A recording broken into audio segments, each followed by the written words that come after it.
आप सभी का स्वागत है सक्सेस की 98 के चैनल के ऊपर। देखो जो ये क्लास है ना विजय रथ वाला, ये आपका क्लास दोपहर में चलता है 3 बजे, लेकिन आज लाइव क्लास मैंने दिया, वीडियो जो है वो नेट की वजह से सही से नहीं चला।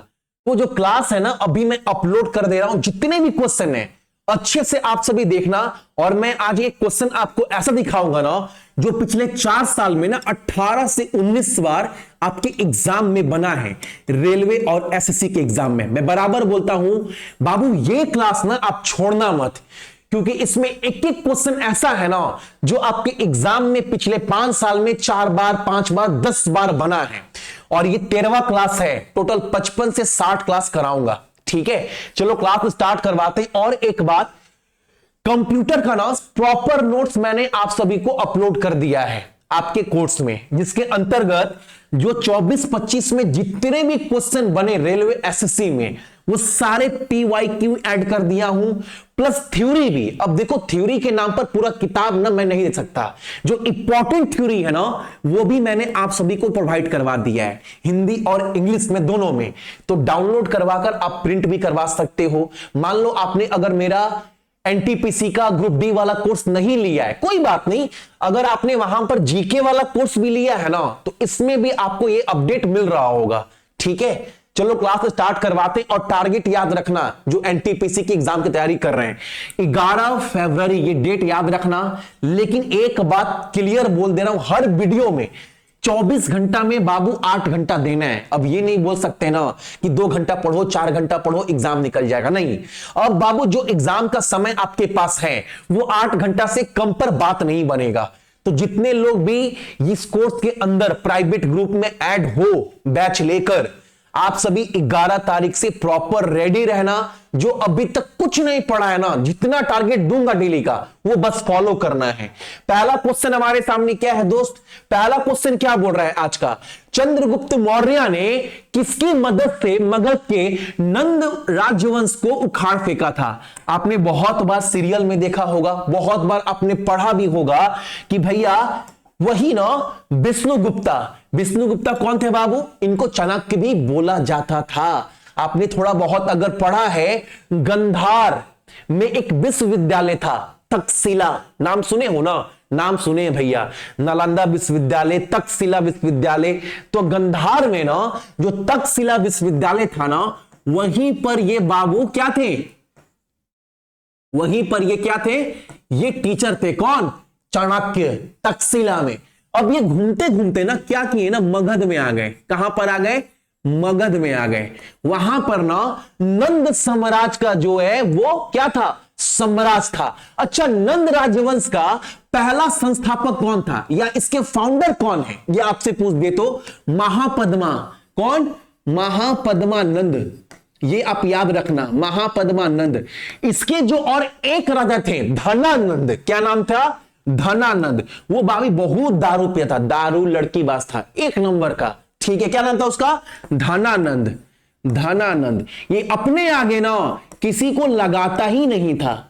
ठीक है, तो ना मगध में गंधार से चलते चलते कहां पहुंचे, मगध पहुंचे, ये देखने के लिए चाणक्य जी कि मगध में कितना लोग विद्वान हैं।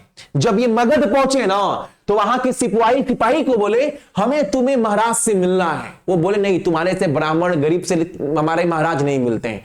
तो ये दरबार में पहुंच गए सीधा सीधा। और जब दरबार में पहुंचे ना तो जो धनानंद था, जो दारू के नशे में चूर था, वो पता है क्या बोलता है, ये ब्राह्मण टकला कौन है, बिना परमिशन के दरबार में आ गया, अपने आप को बहुत बड़ा विद्वान बोल रहा है, कौन है, तुम्हारे से ब्राह्मण मेरे अगल बगल घूमते रहते हैं। बहुत अपमान किया। कौन, धनानंद। वहीं पर ना आपने देखा भी होगा, अपनी चोटी टिक्की सिक्का को पकड़कर खोलकर उन्होंने एक प्रतिज्ञा लिया कि तुम्हारे साम्राज्य को हम उखाड़ फेंकेंगे, बोला था ना। उसके बाद ना अपमान सहने के बाद ना चंद्रगुप्त मौर्य की बहुत ये मदद किए। उसके बाद ना इस वंश का क्या कहिए, विनाश कर दिए। तो कौन, आपका चाणक्य। अगला क्वेश्चन हमारे सामने क्या है, निम्नलिखित में से कौन पद्म भूषण पुरस्कार विजेता है जिसे प्रसिद्ध भारतनाट्यम प्रतिपादक। अच्छा, एक क्वेश्चन याद रखना, ये बहुत इंपॉर्टेंट क्वेश्चन है। देखो आप सभी एक बात ध्यान से रखना, जितने लोग भी देख रहे हैं इनको बाबू याद रखना, ये ना जो हमारे एनी बेसेंट है, नाम सुने हो, इंडियन नेशनल कांग्रेस की अध्यक्ष रही है, पहली महिला जो इंडियन नेशनल कांग्रेस की अध्यक्ष बनी, फॉरेनर। अब ये उनकी शिष्य थी, नाम याद रख, नाम क्या था, रुक्मणी देवी अरुणाले। इन्होंने ना 1936 में चेन्नई में ना एक विद्यालय खोला। उस विद्यालय का नाम क्या था बाबू, तो कला क्षेत्र नृत्य विद्यालय। ठीक है, इनको पद्म भूषण कब दिया गया, तो वो दिया गया आपका 1956 में। और या अगर एग्जाम में पूछे ये किस नृत्य से जुड़ी थी, तो आप क्या बोलिएगा, भारतनाट्यम। ये हर एक क्वेश्चन एग्जाम में बना है, 1 2 3 4 क्वेश्चन मैंने आपको करवाया। मैं बार बार बोल रहा हूं, आपको सिर्फ एमसीक्यू नहीं देखना है, और पीडीएफ में बाबू हर एक एक्स्ट्रा इंफॉर्मेशन मैं डाल देता हूं। अगला क्वेश्चन हमारे सामने क्या है, अगला क्वेश्चन हमारे सामने, हेनरी कैवेंडिश ने पृथ्वी के द्रव्यमान और घनत्व के गुणवत्ता को माप की रिपोर्ट कब पेश की थी, तो जून 1798 में। और एक बात याद रखना, देखो पीडीएफ डाउनलोड कर ना एक बार रिवीजन किया करो, रिक्वेस्ट कर रहा हूं, क्योंकि ये क्लास मैं दोपहर में 3:30 बजे भी ना मात्र 20 से 25 मिनट का ही करवाता हूं।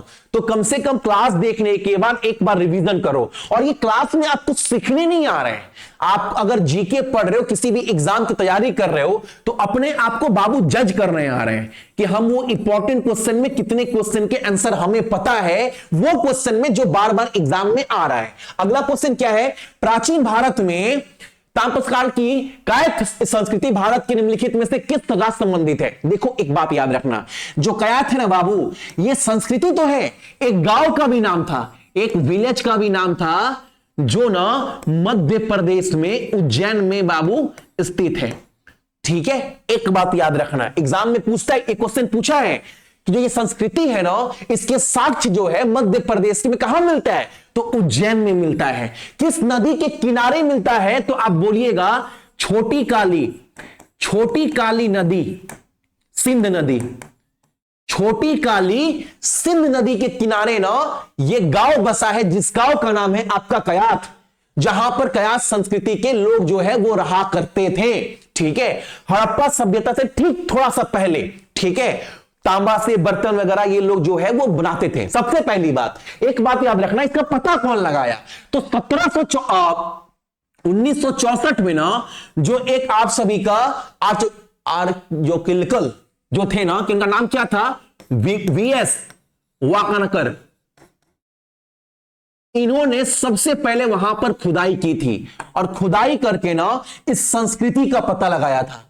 याद रहेगा ना इनका नाम, ये कहां पर है, मध्य प्रदेश में। अगला क्वेश्चन हमारे सामने क्या है, सड़क परिवहन और राज्य मंत्रालय के रिपोर्ट के अनुसार 18 और 19 में नहीं, 25-26 में भी सबसे ज्यादा भारत में किस राज्य में कुल सतही सड़क की लंबाई सबसे अधिक है, सबसे ज्यादा लंबा रोड कहां पर है, किस राज्य में है, मध्य प्रदेश, आपका महाराष्ट्र में। ऑप्शन नंबर हमारा ए।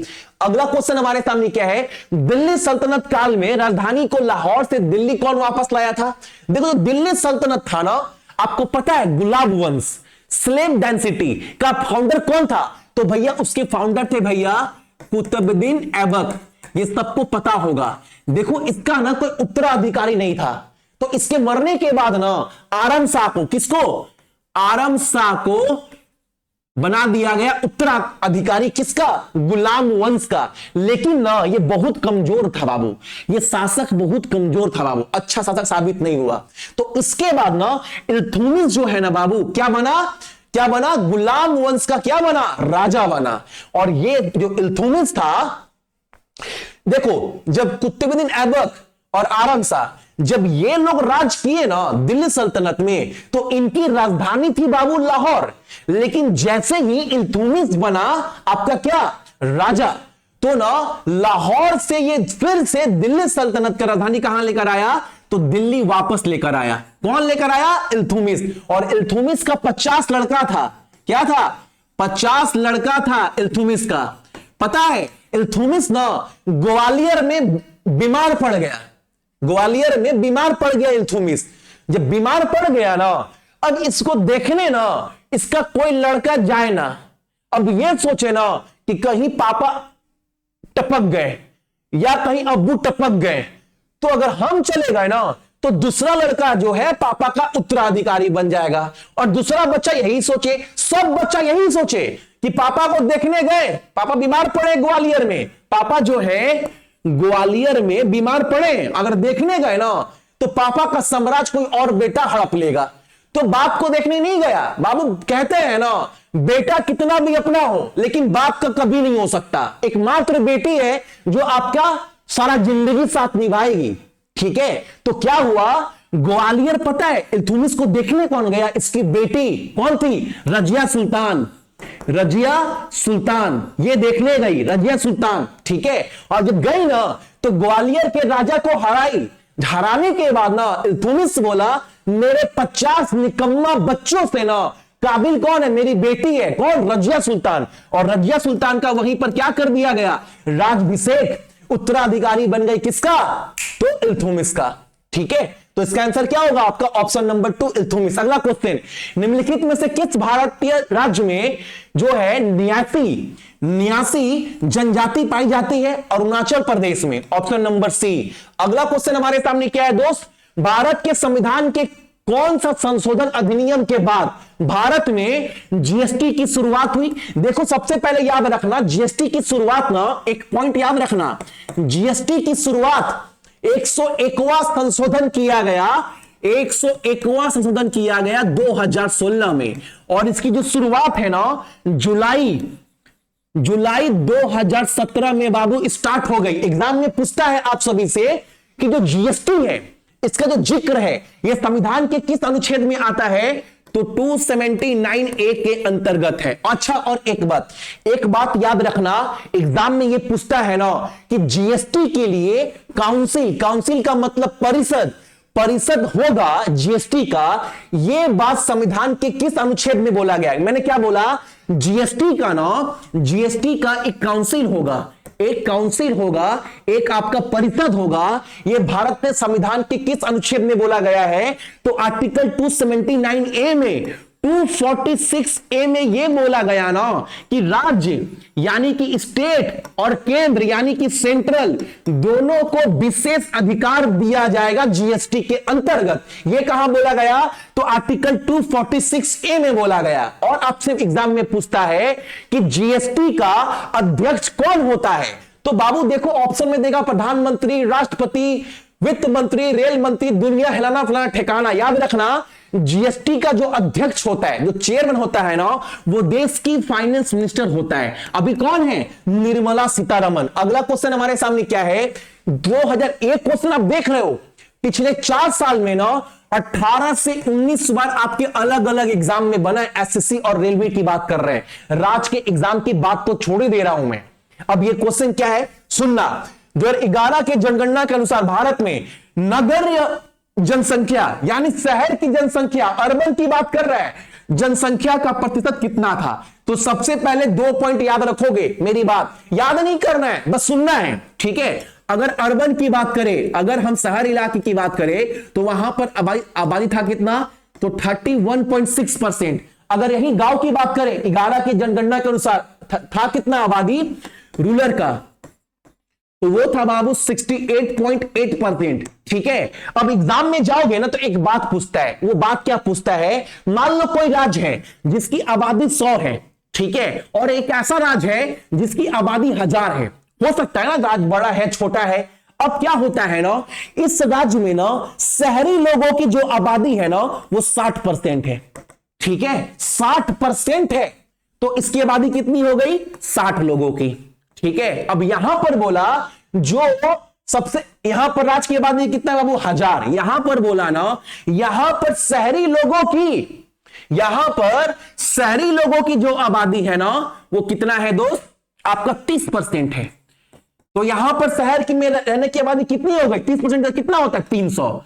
तो आप एक चीज देख पा रहे हो, अगर परसेंटेज की बात करें, प्रतिशत की बात करें कि सबसे ज्यादा शहर के लोग किस राज्य में रहते थे परसेंटेज के मामले में, तो वो ये राज्य हो गया।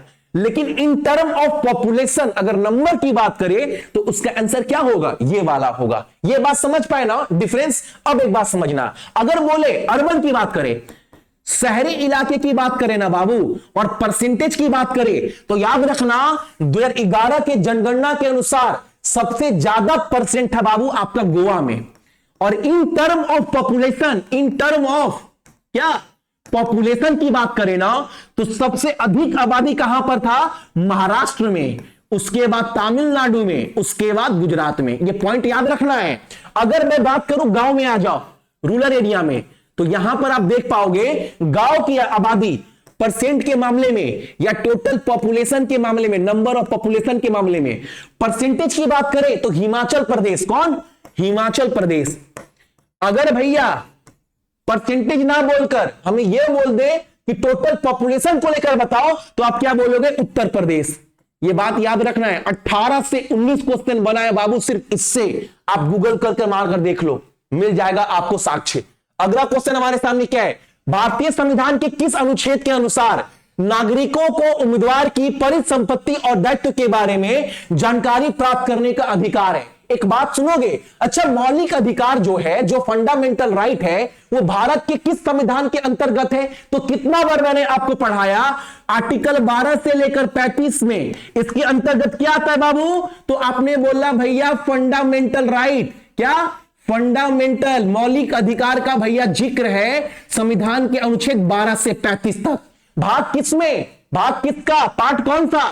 तो भैया भाग 3 में।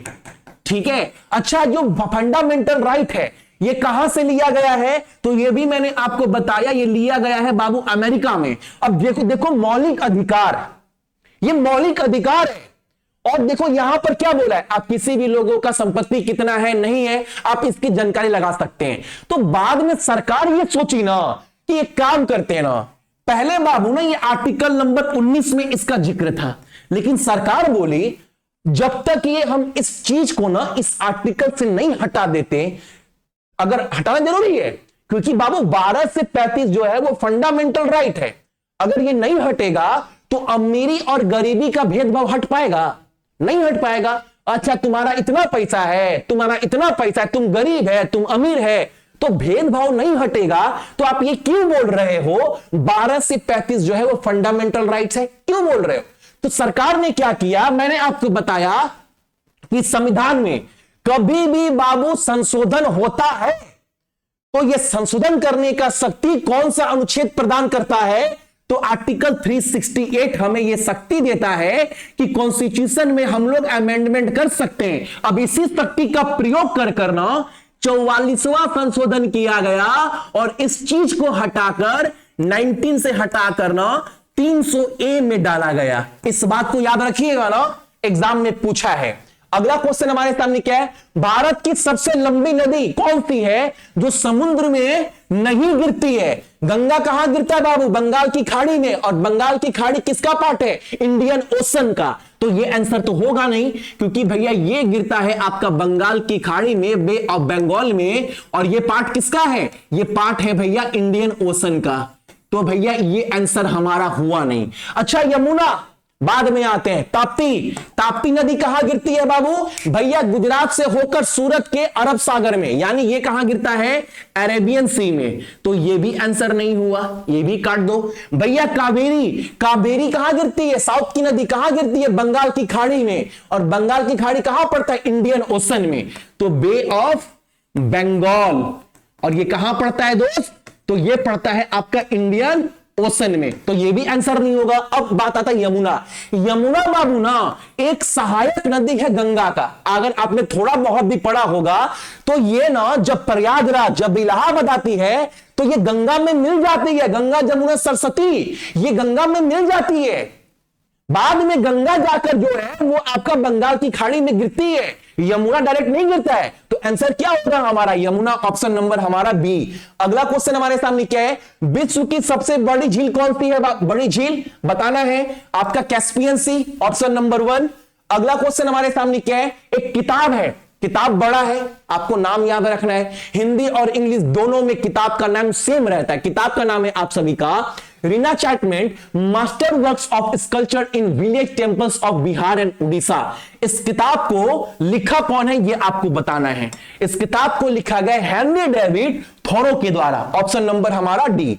अगला क्वेश्चन हमारे सामने क्या है, निम्नलिखित में से कौन सा पर्वत की दर्रा उत्तराखंड में मौजूद नहीं है। नाथुला ऑप्शन में दिख रहा होगा, ये कहां पड़ता है, ये पड़ता है भैया आपका सिक्किम में। कहां दोस्त, सिक्किम में। अगला क्वेश्चन हमारे सामने क्या है, उस वायरस संक्रमण का नाम बताना है जिसे सिंगस के नाम से भी जाना जाता है और त्वचा पर दर्दनाक चकत्ते या छल्ले हो जाते हैं। क्या नाम है उसका, तो आपका हेर्पेस जोस्टर, ऑप्शन नंबर हमारा ए। अगला क्वेश्चन हमारे सामने क्या है, ब्याज दर और पैसे की मांग के बीच में क्या अंतर है। देखो बाबू, अगर कुछ लोग बोलते हैं ना कि भैया हमें इकोनॉमिक्स समझ में नहीं आता है, दोस्त अगर आप पढ़ कर भी नहीं गए हो ना तो आप ये सवाल कर लोगे।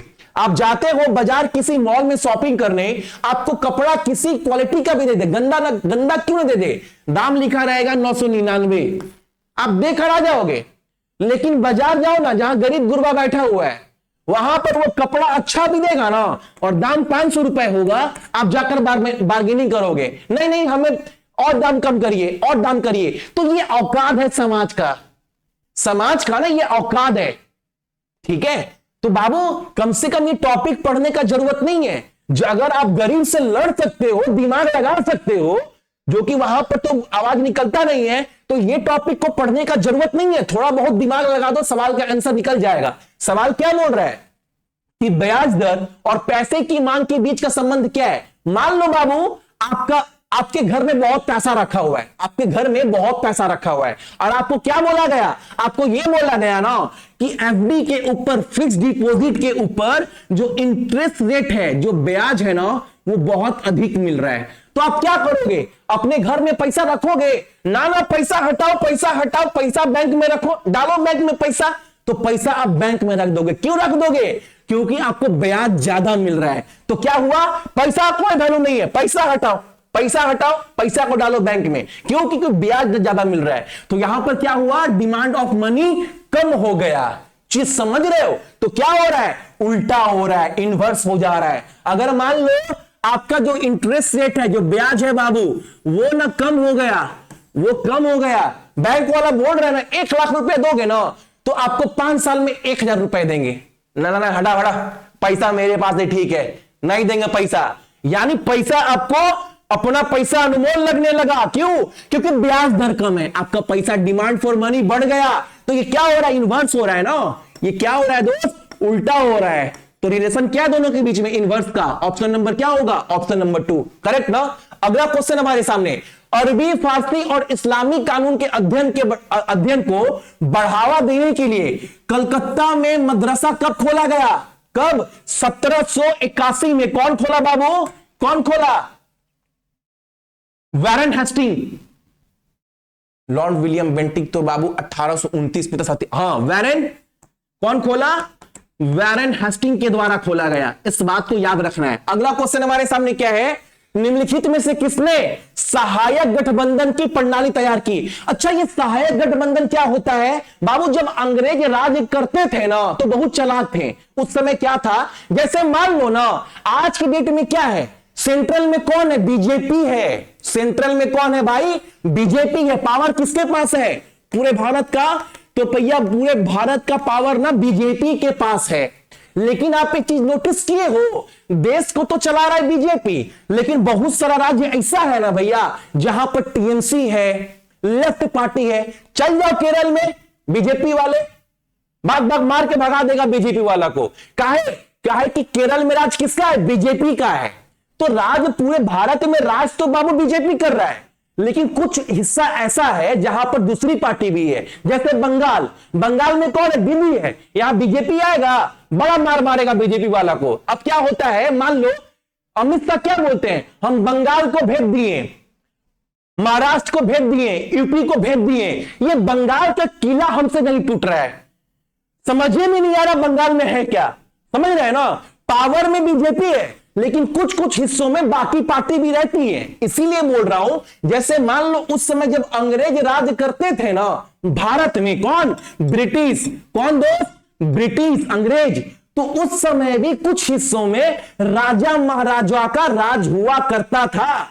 तो ना राजा महाराजा को अंग्रेज बोले ना, राजा महाराजा को बाबू हमेशा डर, कब मेरे ऊपर कौन सा राजा आक्रमण कर देगा ये हमें नहीं पता।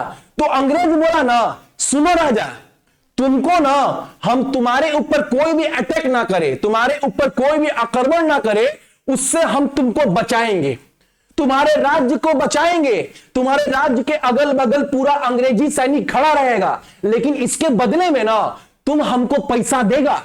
तो राजा बोला क्या बात है, हमारा सुरक्षा अंग्रेज लोग करेगा, क्या बात है। तो राजा सोचा कि चलो पैसा ही ना लेगा, दे दो पैसा, लेकिन कम से कम हम सुरक्षित तो रहेंगे। तो एक बाबू संधि साइन हुआ, जिसको बोलते हैं क्या, सहायक गठबंधन, जिसको अंग्रेजी में बोलते हैं सब्सिडरी अलायंस, जिसको 1798 में जो है वो लागू किया गया। कौन लागू किया, तो लॉर्ड वेलेस्ली। और एक बात याद रखना, लेकिन इस गठबंधन में एक बात बोला गया, ये बोला गया ना, ए राजा एक मेरा बात सुनो, मेरे सैनिक तो खड़े हैं, तुम्हारा सुरक्षा भी करेंगे, लेकिन कभी फ्यूचर में ना तुम उनको पैसा देने में असमर्थ हो गया, मान लो तुम पैसा नहीं दे पाया ना, तो तुम्हारा राज्य को हम लोग हड़प लेंगे। संधि में यह चीज भी शामिल था। ठीक है दोस्त, अगला क्वेश्चन हमारे सामने क्या है, किस ओलंपिक में खो खो को मुख्य स्टेडियम में एक प्रदर्शनी में प्रदर्शित किया गया। खो खो को किस ओलंपिक में किया बाबू दर्शाया गया था, तो 1936 के बर्लिन में, 1936 के बर्लिन ओलंपिक में ना, बर्लिन कहां पर, जर्मनी, जर्मनी बर्लिन मतलब क्या, वहीं पर सुभाष चंद्र बोस ने अपना फौज का स्थापना किया था, याद है ना 1942 में। अगला क्वेश्चन, निम्नलिखित में से कौन सा 1952 में विकसित एक निष्क्रिय पोलियो वैक्सीन है, नाम सुने हो, क्या नाम भैया, जोनास सॉल्क। क्या बोले बाबू, जोनास सॉल्क। 1952-53 में ना इन्होंने पोलियो का वैक्सीन बनाया और अपने नाम पर उस वैक्सीन का नाम रखा, नाम क्या, जोनास सॉल्क। आंसर क्या होगा, salt vaccine, option number A. तो ये था आपका क्लास, इसका सारा पीडीएफ ना मैं आपको अपडेट कर दूंगा बाबू टेलीग्राम के ऊपर, जहां से आप सभी डाउनलोड कर लीजिएगा। बाकी 11 तारीख डेट याद रखना, 11 तारीख से प्रॉपर स्ट्रैटेजी, लेकिन रिक्वेस्ट यही है 8 घंटा ईमानदारी से देना है दोस्त। बाकी सभी को गुड नाइट, अपना ख्याल रखना। ये क्लास आपको 3:30 बजे ही कल से मिलेगा, इसको लेकर आप बिल्कुल नहीं फिक्र रहो, ठीक है, चलो।